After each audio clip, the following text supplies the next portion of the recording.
नमस्कार, स्वागत है आपका के न्यूज में। मैं हूं आपके साथ विशाल पंडित। आप देख रहे हैं हमारा खास प्रोग्राम 24 का चुनावी माहौल। लोकसभा 2024 की रणभेरी अब बजने ही वाली है, लेकिन उससे पहले देश का चुनावी माहौल गरमाया हुआ है। सियासी दल अपने दावे कर रहे हैं और सियासी नेता ताल ठोक रहे हैं। दावों और ताल में कितना दम है और जनता की मांगे और क्या मुद्दे हैं, देखिए हमारे इस खास प्रोग्राम में। कलकत्ता हाई कोर्ट ने न्यायाधीश जस्टिस अभिजीत गंगोपाध्याय के इस्तीफे की कई दिनों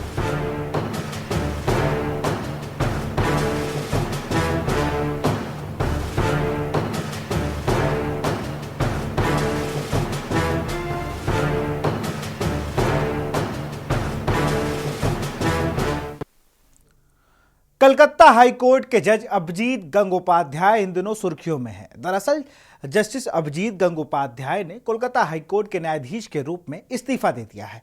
गंगोपाध्याय अब सियासी पारी को शुरू करने जा रहे हैं। ऐसी चर्चा है कि 7 मार्च को गंगोपाध्याय भाजपा में शामिल होंगे। वह पश्चिम बंगाल की सत्तारूढ़ तृणमूल कांग्रेस को उसकी सरकार के खिलाफ कड़ी टिप्पणियों के लिए अक्सर चर्चा में रहते थे।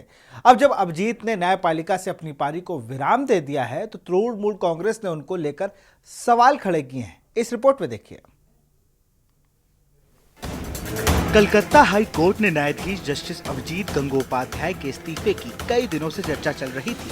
उन्होंने एक प्रेस कॉन्फ्रेंस को संबोधित करते हुए कहा, मैं 7 मार्च को भारतीय जनता पार्टी में शामिल हो रहा हूं। जस्टिस अभिजीत गंगोपाध्याय ने कहा कि उन्होंने अब राजनीति में उतरने का फैसला किया है, क्योंकि टीएमसी ने उन्हें मैदान में आकर लड़ने की चुनौती दी थी। उन्होंने कहा कि वह पश्चिम बंगाल की वर्तमान राजनीतिक स्थिति से खुश नहीं है और राज्य के लोगों के लिए कुछ करना चाहते हैं। टीएमसी और कांग्रेस ने उठाए सवाल। बता दें कि टीएमसी और कांग्रेस ने सवाल उठाए हैं कि अगर जस्टिस गंगोपाध्याय राजनीति में आते हैं तो उनके पिछले फैसले सवालों के घेरे में आ जाएंगे। जस्टिस गंगोपाध्याय ने इस पर बोलते हुए कहा कि टीएमसी और कांग्रेस को कानून की कोई जानकारी नहीं है और उन्हें कुछ गलत लगता है तो मेरे खिलाफ मामला दायर कर सकते हैं। उनका मानना है कि एक न्यायमूर्ति के रूप में वह लोगों की भलाई के लिए बहुत कुछ नहीं कर सकते, इसलिए उन्होंने न्यायपालिका छोड़ने और एक ऐसे क्षेत्र में उतरने का फैसला किया है जो व्यापक तरीके से उनके उद्देश्यों को पूरा करेगा। कोलकाता में पत्रकारों से बात करते हुए उन्होंने प्रधानमंत्री नरेंद्र मोदी की प्रशंसा की और उन्हें बहुत मेहनती आदमी बताया। उन्होंने कहा तृणमूल के शासन में भ्रष्टाचार चरम पर है। जस्टिस गंगोपाध्याय के तामलुक सीट से चुनाव लड़ने की चर्चा। आपको बता दें कि जस्टिस अभिजीत इस साल अगस्त में सेवानिवृत्त होने वाले थे। जज बनने से पहले उन्होंने 24 वर्ष तक वकालत की। वह 2 मई 2018 को कलकत्ता हाई कोर्ट के एडिशनल जज बने। फिर 2020 में उन्हें प्रमोट होकर स्थायी जज बन गए। पश्चिम बंगाल के सियासी हलके में इस बात की काफी चर्चा है कि जस्टिस अभिजीत गंगोपाध्याय तामलुक संसदीय सीट से बीजेपी के टिकट पर आगामी लोकसभा चुनाव लड़ सकते हैं। बता दें कि अतीत में तामलुक सीट का प्रतिनिधित्व मौजूदा बीजेपी नेता शुवेंदु अधिकारी करते रहे हैं। फिलहाल उनके भाई दिवेंदु अधिकारी यहाँ से सांसद हैं। विवादों में आए जस्टिस अभिजीत। आपको बता दें कि जस्टिस गंगोपाध्याय ने ही पश्चिम बंगाल शिक्षा भर्ती घोटाले की जांच सीबीआई और ईडी से कराने के आदेश पारित किया था। जज रहते एक प्राइवेट न्यूज चैनल को इंटरव्यू देना और अपने द्वारा किए गए फैसलों पर बातचीत करने के कारण जस्टिस गंगोपाध्याय आलोचना के घेरे में रहे। सत्तारूढ़ टीएमसी ने उन पर खुलकर व्यक्तिगत हमले किए। तत्कालीन टीएमसी प्रवक्ता कुणाल घोष ने जस्टिस गंगोपाध्याय को जज पद से इस्तीफा देकर राजनीति में शामिल होना और चुनाव लड़ने की चुनौती दी थी। देश के चीफ जस्टिस जीवाई चंद्रचूड़ ने न्यायमूर्ति अभिजीत गंगोपाध्याय के इंटरव्यू देने पर बिना उनका नाम लिए कहा था, न्यायाधीशों का काम लंबित मामलों पर साक्षात्कार देना नहीं है। स्पेशल डेस्क के न्यूज इंडिया। बीजेपी ने लोकसभा चुनाव के लिए 16 राज्यों की 195 सीटों पर अपने उम्मीदवारों की पहली लिस्ट जारी कर दी है। इसमें यूपी की 80 लोकसभा सीटों में से 51 सीटों पर उम्मीदवारों के नाम का ऐलान किया गया है और सभी की निगाहें बची 29 सीटों पर है। सूबे की बची हुई 29 सीटों में से 5 सीटें सहयोगी दलों के हिस्से में जानी हैं और 24 सीटों पर बीजेपी को अपने उम्मीदवारों के नाम तय करने हैं। 6 मार्च को बीजेपी ने फिर से केंद्रीय चुनाव समिति की बैठक बुलाई है, जिसमें इन सीटों पर फैसला लिया जाएगा। ऐसे में बीजेपी नेताओं की धड़कनें बढ़ी हुई है, क्योंकि माना जा रहा है कि इन सीटों पर मौजूदा हारे जीते उम्मीदवारों के टिकट पर तलवार लटक रही है। इस रिपोर्ट में देखिए। यूपी की जिन 13 एमएलसी का कार्यकाल पूरा हो रहा है उसमें 10 सदस्य बीजेपी के, 1 सदस्य अपना दल एस का और सपा और बसपा का 1 सदस्य है। बसपा के इकलौते विधान परिषद सदस्य भीमराव अंबेडकर का कार्यकाल भी अब पूरा हो रहा है। मौजूदा विधायकों की संख्या के लिहाज से बसपा की जीतने की बात तो दूर की है, उसे नामांकन तक करने का नंबर नहीं है। इस तरह बसपा 3 दशक के बाद विधान परिषद यानी उच्च सदन में शून्य पर होगी, जहां पर पार्टी का कोई भी एमएलसी नहीं रहेगा। बसपा के पास यूपी में 1 विधायक है, जबकि एमएलसी चुनाव में नामांकन करने के प्रस्तावक के तौर पर 10 विधायकों का होना जरूरी है। बसपा अपने दम पर तो नामांकन भी करने की स्थिति में नहीं है। बसपा का गठन 1984 में हुआ और पार्टी का पहला एमएलसी 1994 में चुना गया। 1993 में सपा के साथ मिलकर चुनाव लड़ने पर बसपा इसी स्थिति में पहुंची कि अपनी एमएलसी बना सके। बसपा ने बरहा गायक काशीनाथ यादव को यूपी में अपना पहला एमएलसी बनाया था। इसके बाद से बसपा के विधान परिषद सदस्यों के बनने का सिलसिला बढ़ता ही गया, लेकिन 2012 में सूबे की सत्ता से बाहर होने के बाद पार्टी के विधायकों की संख्या लगातार घटती रही। 2022 के विधानसभा चुनाव में बसपा के पास महज 1 विधायक उमाशंकर सिंह चुने गए। बसपा से इकलौते एमएलसी भीमराव अंबेडकर का कार्यकाल भी अब पूरा हो रहा है और न ही उनकी वापसी के आसार हैं और न ही पार्टी के किसी दूसरे नेता के चुने जाने का आसार है। इसी तरह से बसपा को सत्ता पक्ष या विपक्ष से कोई समर्थन नहीं मिलता है तो 30 साल के बाद बसपा शून्य हो जाएगी, जबकि कांग्रेस पहले ही परिषद में शून्य है। इसी तरह कांग्रेस के बाद बसपा भी विधान परिषद से मुक्त होने के कगार पर है। यूपी में विधान परिषद का समीकरण विधानसभा के कुल 403 सदस्यों में से फिलहाल 399 सदस्य हैं। राज्यसभा की तरह एमएलसी चुनाव का फॉर्मूला है। एक एमएलसी सीट के लिए 29 मतों की जरूरत होती। यूपी में बीजेपी के पास 252, अपना दल एस के पास 13, आरएलडी के 9, निषाद पार्टी के 6, सुभाषपा के 6 और राजा भैया के 2 विधायकों का समर्थन। बीजेपी नेतृत्व वाले एनडीए के पास 288 विधायक हैं, वहीं सपा के 108 विधायक और कांग्रेस के पास 2 विधायक हैं। सपा को 110 विधायक का समर्थन है। विधान परिषद की 13 सीटों पर हो रहे चुनाव में एक सीट के लिए 29 विधायकों के वोट की जरूरत। फिलहाल देखें तो बीजेपी 10 सीटें जीतती हुई नजर आ रही है और सपा को 3 सीटों पर जीत मिलती नजर आ रही है। सपा और बीजेपी के बीच ही विधान परिषद की फाइट देखी जा रही है, जिसके चलते सभी की निगाहें 13 एमएलसी सीटों के चुनाव पर लगी हुई है। सूबे की सत्ता से बाहर होने के बाद सपा दोबारा से विधान परिषद में नेता प्रतिपक्ष का पद हासिल कर सकती है। हालांकि राज्यसभा चुनाव में क्रॉस वोटिंग करने वाले सपा के 7 विधायक और 1 विधायक ने वोटिंग में हिस्सा नहीं लिया। इन सपा विधायकों की बीजेपी में जाने की पटकथा लिखी भी जा चुकी है और वो अब विपक्ष के बजाय सत्ता पक्ष के साथ खड़े नजर आएंगे। ऐसे में एमएलसी चुनाव में देखना है कि सपा और बीजेपी कितने प्रत्याशी मैदान में उतारती है और विधायकों की क्या अंतरात्मा फिर जागेगी। विधान परिषद में नेता प्रतिपक्ष का पद सपा को मिलेगा। विधान परिषद में नेता प्रतिपक्ष का पद सपा को मिलेगा। समाजवादी पार्टी के पास इस समय 108 विधायक हैं। कांग्रेस भी गठबंधन का हिस्सा है और उसके पास 2 विधायक मिलाकर विधायकों की संख्या 110 हो जाएगी। ऐसे में सपा 3 सीटें आसानी से जीतने में सक्षम है। 23 विधायक अतिरिक्त हैं तो वो चाहे 4थी सीट के लिए भी पर्चा भर सकती है। परिषद में स्वामी प्रसाद मौर्य के इस्तीफा देने के बाद सपा के 8 सदस्य बचे हैं। 1 मई में खाली होगा तो संख्या रह जाएगी 7। चुनाव में सपा 3 जीतने की स्थिति में है, इसलिए परिषद में संख्या बढ़कर 10 हो जाएगी। उच्च सदन में नेता प्रतिपक्ष का पद पाने के लिए 1/10 सदस्य होना जरूरी है। चुनाव बाद दहाई में पहुंचते ही सपा नेता प्रतिपक्ष के ओहदे के लिए दावा कर सकते हैं। यूपी में खाली हो रही 13 विधान परिषद की सीटों में से बीजेपी के पास 10 और उसके सहयोगी दल अपना दल के पास 1 है। 2024 के लोकसभा चुनाव के समीकरण को देखते हुए बीजेपी फिर से अपना दल एस को 1 सीट दे सकती है, क्योंकि अनुप्रिया पटेल के पति आशीष पटेल एमएलसी हैं। योगी सरकार में वो मंत्री रहे हैं और उनका एमएलसी का कार्यकाल अब पूरा हो रहा है, जिसके चलते उन्हें एक सीट मिल सकती है। अपना दल एस के पास 13 विधायक है, उन्हें एक एमएलसी सीट दी जा सकती है। तो फिर हाल में एनडीए में आरएलडी भी एक सीट की डिमांड कर सकती है। आरएलडी के पास 9 विधायक हैं, जिसकी वजह से वो एक सीट पर अपनी दावेदारी पेश कर सकती है। यूपी एनडीए के पास फिलहाल 288 विधायकों का समर्थन हासिल है और राज्यसभा चुनाव में क्रॉस वोटिंग करने वाले सपा विधायक भी उनके खेमे में दिखाई दे रहे हैं। इस लिहाज से 10 सीटें जीतना तय माना जा रहा है। इसके बाद भी उसके पास 20 विधायक बचेंगे।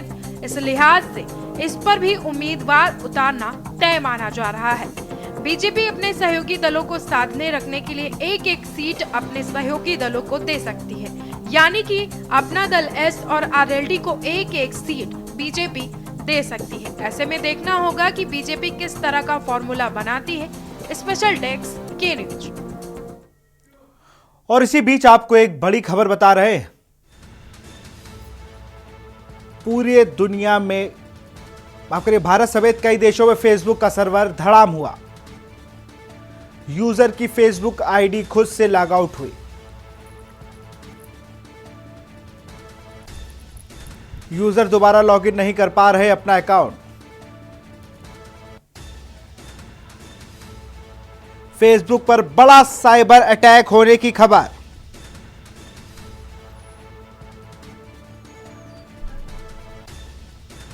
यूजर की फेसबुक आईडी खुद से लॉग आउट हुई।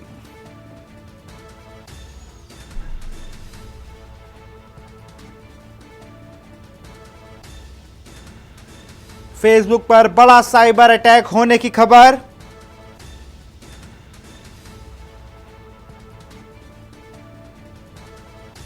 भारत समेत कई देशों में धड़ाम हुआ सर्वर। यूजर की फेसबुक आईडी खुद से लॉग आउट हुई। यूजर दोबारा लॉगिन नहीं कर पा रहे अपना अकाउंट।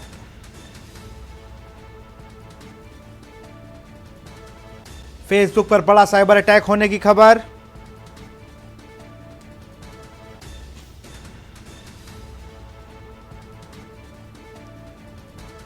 यूजर की फेसबुक आईडी खुद से लॉग आउट हुई। यूजर दोबारा लॉगिन नहीं कर पा रहे अपना अकाउंट। फेसबुक पर बड़ा साइबर अटैक होने की आशंका। भारत समेत कई देशों में फेसबुक सर्वर धड़ाम।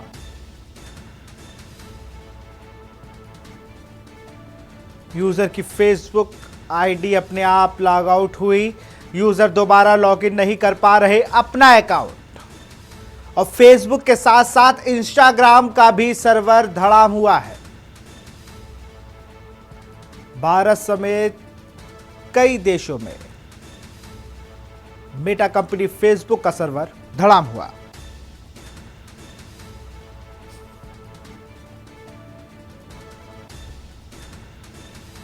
यूजर दोबारा लॉगिन नहीं कर पा रहे।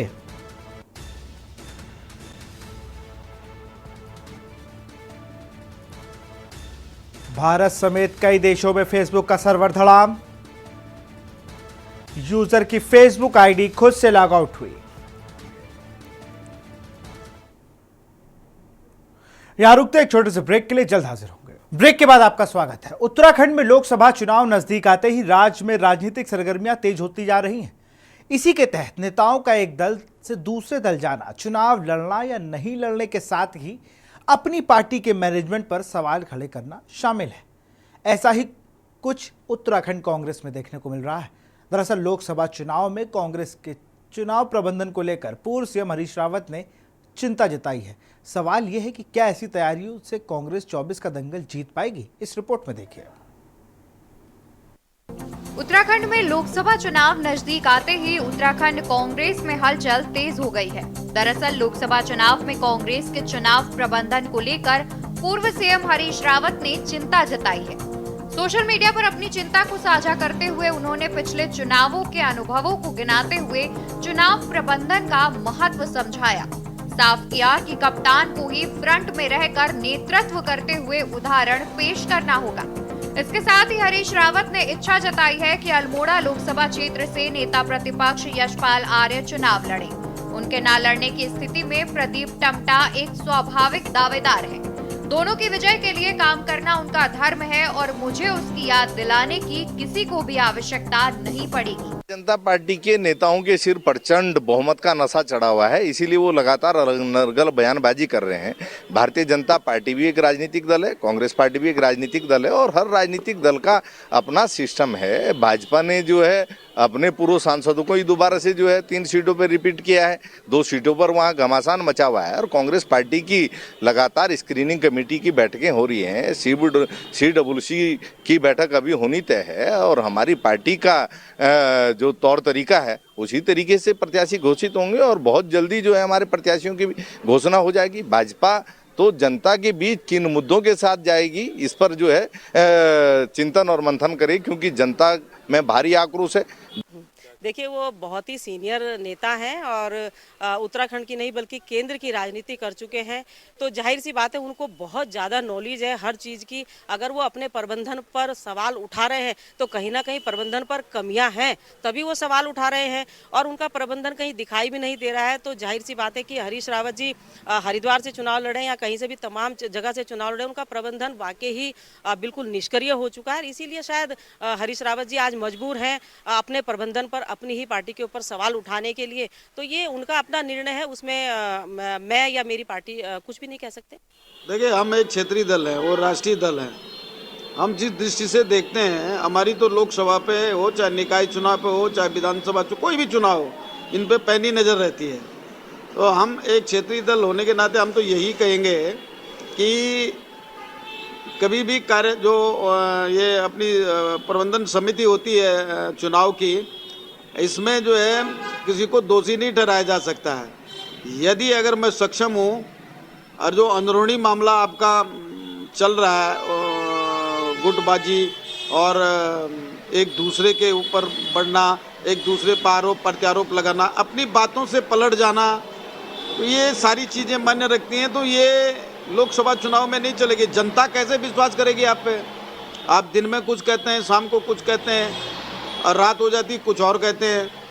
तो ये निश्चित तौर पर है कि मेरे ख्याल से वहीं एक तरफ जहां हरीश रावत अपनी ही पार्टी के चुनावी मैनेजमेंट में सवाल उठा रहे हैं, तो दूसरी ओर कांग्रेस पार्टी के शीर्ष नेताओं ने चुनाव लड़ने से इनकार किया है, जिसमें कांग्रेस विधायक प्रीतम सिंह और नेता प्रतिपक्ष यशपाल आर्य समेत अन्य नेता भी शामिल हैं। हालांकि खबर है कि लोकसभा चुनाव लड़ने से इनकार कर रहे कांग्रेस नेताओं की ना के फिलहाल कोई मायने नहीं है। कांग्रेस हाईकमान उत्तराखंड की हर सीट पर जीत की संभावना वाले प्रत्याशियों को चुनना चाहते हैं। जीत के पैमाने पर जो नेता सबसे बेहतर पाया जाएगा उसे ही चुनाव लड़ना होगा।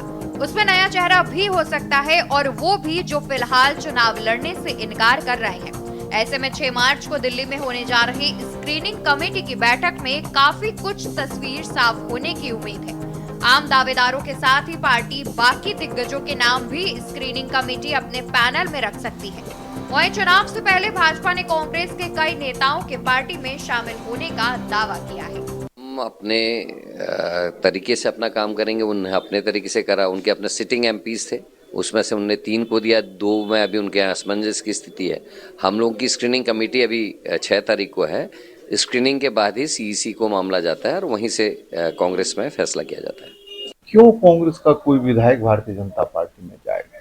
मेरी सभी साथियों से चर्चा होती है कि कोई भी कांग्रेस का विधायक भारतीय जनता पार्टी में नहीं जा रहा है, ये मैं कहना चाहता हूँ। अब र्यूमर फैलाने से बात थोड़ी बनती है। र्यूमर फैलाओ, र्यूमर से क्या हो जाएगा? जब कोई विधायक जा नहीं रहा है तो फिर भाजपा क्यों परेशान? मैं तो समझ भी नहीं आया। एक तरफ तो नारा देते हैं 400 पार, और जब 400 पार जा रहे हो तो क्यों जो है लगे हो कोचिंग करने, जो है क्यों घूम रहे हो? देखिए, बिना आग के धुआं नहीं निकलता है और कांग्रेस के बड़े बड़े नेता अभी भी भारतीय जनता पार्टी के संपर्क में हैं। मैं नाम नहीं लेना चाहता हूं और मुझे लगता है कि हम उनके गुण दोष को देखते हुए गुण दोष के आधार पर ही उनके विषय में निर्णय कर रहे हैं।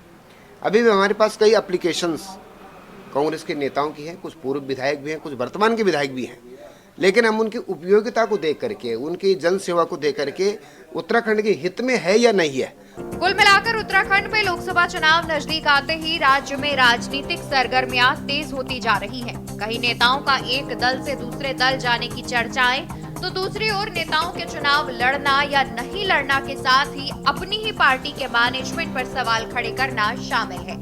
ऐसे में देखना होगा आखिर कांग्रेस कैसे 2024 की चुनावी जंग को लड़ती है। Uttarakhand desk report. फिलहाल 24 के चुनावी माहौल में इतना ही। देखते रहिए के न्यूज इंडिया। नमस्कार।